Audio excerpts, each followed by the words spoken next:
韩国推出新印太战略，强化与中国的合作，呼吁中日韩峰会，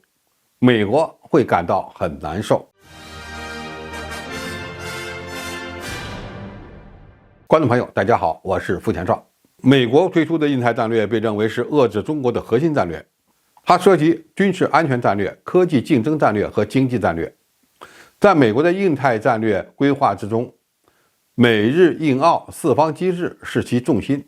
东盟是美国拉拢的对象，而韩国又是美国实施对华科技战的关键。所以，韩国是否加入美国的印太战略，或者说是否听从美国的安排，也是美国对华战略的关键所在。近日，韩国总统室发布了自己的印度太平洋战略，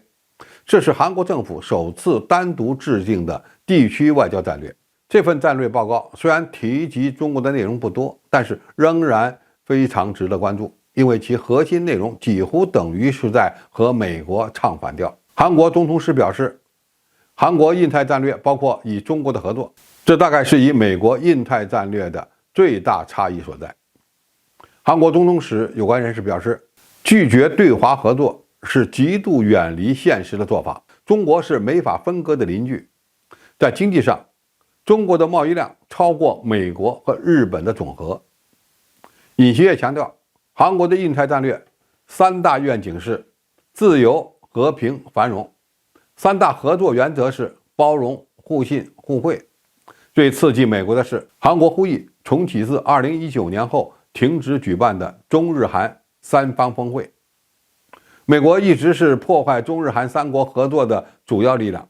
他特别担心中日韩在建立自贸区问题上获得任何进展。韩国从本质上看还不能算是一个完全独立自主的国家，因为美军仍然拥有对韩国的作战指挥权。因此，尹锡悦是否在中美之间选边站，被认为是美国外交政策成败的标志。但从韩国的印太战略文件来看，处处强调互信互惠，与美国所提倡的对华高科技脱钩相违背。不过，韩国也在该文件中强调要加强与有共同价值观国家的团结与合作，巩固基于规则的地区秩序，维护国家利益。这些话显然是为了给美国留面子，毕竟韩国在国家战略安全层面上还离不开美国的支撑。那么，我们应该如何来看待韩国的印太战略文件呢？这从一个侧面证明了中国外交的成功。尹锡悦政府与中国保持良好互动，没有出现全面站队美国的情况。韩国首次独立发布外交战略文件，将是其未来外交工作的纲领性文件。这也意味着韩国会在中美之间走平衡路线，在经济合作上不会远离中国，